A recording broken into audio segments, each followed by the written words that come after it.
দুধ দিয়ে সেমাই আপনারা তো অনেকবারই বানিয়েছেন, অনেকবারই খেয়েছেন।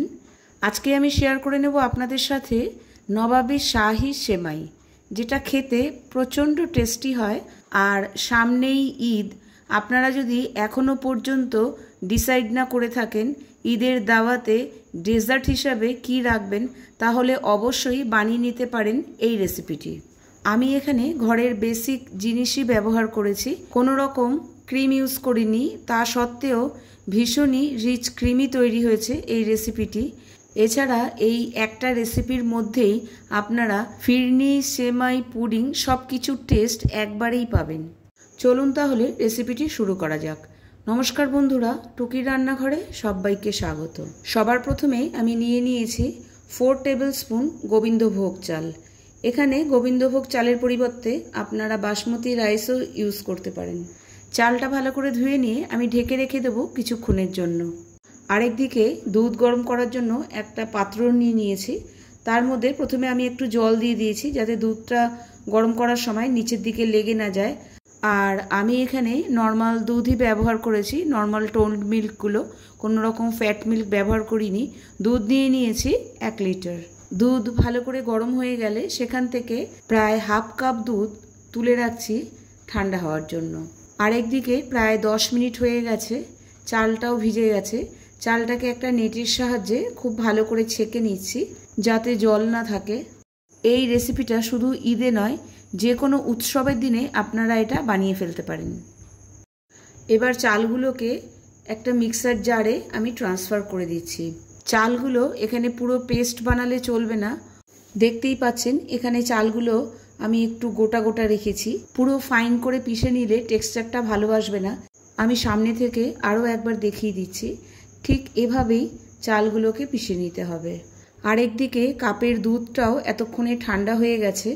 তার মধ্যে আমি মিশিয়ে দিচ্ছি 1.5 টেবিল স্পুন কাস্টার্ড পাউডার। সেটাকে খুব ভালো করে দুধের সাথে মিশিয়ে নিতে হবে, যাতে কোনো রকম লাম্প না থাকে। এই ক্ষেত্রে গরম দুধ একদমই ব্যবহার করা যাবে না, ঠান্ডার দুধেই কিন্তু কাজটা করতে হবে। দেখতেই পাচ্ছেন কোনো রকম লাম্প তৈরি হয়নি। আরেকদিকে দুধটাও ঘন হয়ে আসছে। এই সময় আমি এখানে অ্যাড করে দেবো পিষে রাখা চালগুলোকে। চালগুলো অ্যাড করার সাথে সাথেই কিন্তু খুব ভালো করে নাড়তে হবে। এই সময় বেশি ছাড়লে চলবে না, তাহলে নিচের দিকে চালগুলো লেগে যেতে পারে বা নিচের দিকটা পুড়ে যেতে পারে। নিচের দিকটা যদি আবার পুড়ে যায়, তাহলে এই ক্ষীরের মধ্যে সেই পোড়া চালের স্মেলটা কিন্তু চলে আসবে। ক্ষীরটা নাড়তে নাড়তেই আমি আরেক দিকে নিয়ে নিচ্ছি কিছু ড্রাই ফ্রুটস। এখানে আমি ব্যবহার করেছি আমন্ড, কাজু আর পেস্তা। আপনারা চাইলে আপনাদের পছন্দ মতো যে কোনো ড্রাই ফ্রুটস ব্যবহার করতে পারেন, এমনকি কিশমিশও এখানে ব্যবহার করতে পারেন। চাইলে স্কিপও করতে পারেন, তবে আমি বলবো সম্ভব হলে ড্রাই ফ্রুটসটা ব্যবহার করতে। এখানে পুরো ডেজার্টটাকে একদম ঠান্ডা ঠান্ডাই পরিবেশন করতে হবে। আপনারা চাইলে দাওয়াতের আগের দিনও এই ডেজার্টটাকে তৈরি করে ফ্রিজে রেখে দিতে পারেন। এখানে আমি নিয়ে নিয়েছি একটা কড়াই, তার মধ্যে দিয়ে দিলাম 1 টেবিল স্পুন ঘি। ঘিটা খুব ভালো করে গরম হয়ে গেলে তার মধ্যে আমি ড্রাই ফ্রুটসগুলোকে অ্যাড করে দিচ্ছি। গ্যাসের ফ্লেমটাকে লোতে রেখে ড্রাই ফ্রুটসগুলোকে হালকা বাদামি করে ভেজে নিতে হবে। হালকা বাদামি রং চলে আসলেই ড্রাই ফ্রুটসগুলোকে আমি একটা প্লেটে ট্রান্সফার করে দেবো। এরপর আমি একটা প্লেটে নিয়ে নিচ্ছি সেমাই। বাজারে যে পাতলা ধরনের সেমাইগুলো আসে, সেগুলোই আমি এখানে ব্যবহার করেছি। মার্কেটে খুব ইজিলি এগুলো পাওয়া যায়। আমি এখানে প্রায় 5 কাপ সেমাই ব্যবহার করেছি। সেমাইগুলোকে ভেঙে আমি একটু ছোট ছোট করে নিয়েছি, তবে খুব বেশি ছোট করবেন না। আমি সেম কড়াইতেই এখানে নিয়ে নিচ্ছি 3 টেবিল স্পুন ঘি। ঘিটা গরম হয়ে গেলে তার মধ্যে আমি সেমাইগুলোকে দিয়ে দিচ্ছি। সেমাইগুলোকে এখানে আমি হালকা ফ্রাই করে নেব। যদিও এগুলো আগে থেকে অল্প করে ফ্রাই করাই থাকে, তবে ঘিতে যদি আবারও ফ্রাই করে নেওয়া যায় তাহলে খেতে আরও বেশি টেস্ট হয়। আপনারা অবশ্যই ঈদে এই রেসিপিটা ট্রাই করবেন, খুবই ইজি আর সময় অত্যন্তই কম লাগে। গ্যাসের ফ্লেমটাকে লোতে রেখে 2 থেকে 3 মিনিট ধরে আমি সেমাইগুলোকে একটু ফ্রাই করে নিয়েছি। আর যে ড্রাই ফ্রুটসগুলো আমি আগে থেকে ফ্রাই করে রেখেছিলাম সেগুলো এর মধ্যে অ্যাড করে দিলাম। আর দিয়ে দিলাম 1/2 টিস্পুন এলাচ গুঁড়ো। সব কিছুকে খুব ভালো করে মিশিয়ে নিয়ে এখানে এরপর আমি অ্যাড করে দেবো 2 টেবিল স্পুন গুঁড়ো দুধ। আর এখানে আমি কোনো রকম চিনি ব্যবহার করিনি, আমি মিছরির একটা পাউডার বানিয়ে নিয়েছি, সেটাই অ্যাড করে দেবো 3 টেবিল স্পুন। আপনারা চাইলে এখানে চিনিও ব্যবহার করতে পারেন, তবে চিনিটা পাউডার করে ব্যবহার করলে বেশি ভালো হবে, কারণ খুব তাড়াতাড়ি তাহলে সব কিছু একসাথে মিশে যাবে। এই সময় গ্যাসের ফ্লেমটাকে একদম লোতে রাখতে হবে। আর এই কাজটা আমার করে নিতে প্রায় 1 থেকে 1.5 মিনিট সময় লেগেছে। সব কিছু খুব ভালো করে মিশে গেলে এটাকে আমি ঢেলে রেখে দেব একটা প্লেটের মধ্যে। সেমাইটা যেন মচমচে থাকে সেটা খেয়াল রাখতে হবে। আরেকদিকে দুধটাও শুকিয়ে প্রায় অর্ধেক হয়ে গেছে। এই অবস্থায় আমি ব্যবহার করছি 1.5 কাপ কনডেন্সড মিল্ক।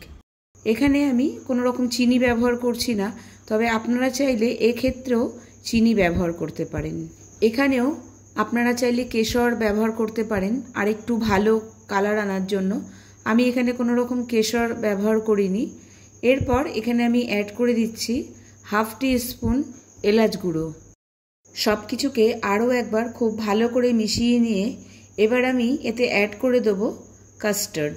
তবে কাস্টার্ডটা একবারে অ্যাড করলে চলবে না, অল্প অল্প করে কাস্টার্ডটাকে অ্যাড করতে হবে আর কন্টিনিউয়াসলি পুরো নেড়ে যেতে হবে। এই সময় থামলে একদমই চলবে না। দেখুন কাস্টার্ডটা দেওয়ার সাথে সাথে দুধটা কিন্তু আস্তে আস্তে ঘন হয়ে যাচ্ছে। আমাদের ক্ষীর কিন্তু একদম রেডি। এটা রেখে দিলে আরেকটু ঘন হয়ে যাবে। এই সময় গ্যাসটাকে বন্ধ করে দিতে হবে। নবাবী সেমাইয়ের মাঝখানে যে ক্রিমের লেয়ারটা থাকে সেটা কিন্তু একদম রেডি।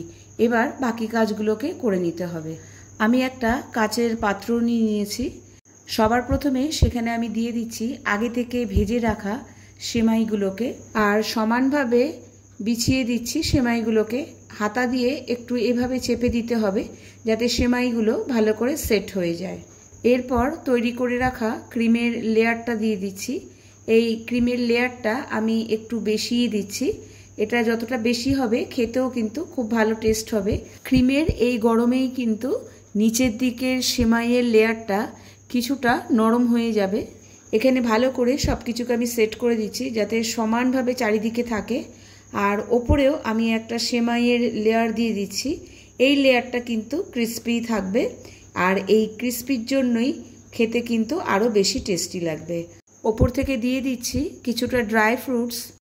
এটাও কিন্তু আপনারা ঘিয়ে ভেজে ব্যবহার করতে পারেন, তবে আমি এমনি ব্যবহার করেছি কারণ সেমাইয়ের মধ্যে অলরেডি আমি ঘিয়ে ভেজেই ড্রাই ফ্রুটসগুলো ব্যবহার করেছি। এখানে 3টে লেয়ারই খুব স্পষ্টভাবে দেখা যাচ্ছে। এরপর এটাকে আমি 3 থেকে 4 ঘন্টা ফ্রিজে রেখে দিয়েছিলাম সেট হওয়ার জন্য। চলুন এবার এটা কেটে দেখিয়ে দিই কতটা সফট আর কতটা ক্রিমি হয়েছে। আপনারা চাইলে ওপরে আরও কয়েকটা লেয়ার দিতে পারেন। রেসিপিটা যদি কখনো ট্রাই না করে থাকেন আমি বলবো অবশ্যই ট্রাই করবেন, দুর্দান্ত খেতে হয়েছে। ভিডিওটা যদি ভালো লেগে থাকে অবশ্যই আমাকে কমেন্ট বক্সে একটা কমেন্ট করে জানাবেন। আর আমার চ্যানেলের নতুন বন্ধু হয়ে থাকলে চ্যানেলটিকে সাবস্ক্রাইব করে আমার পাশে থাকার অনুরোধ রইল। আজকে তবে এই পর্যন্তই, টাটা।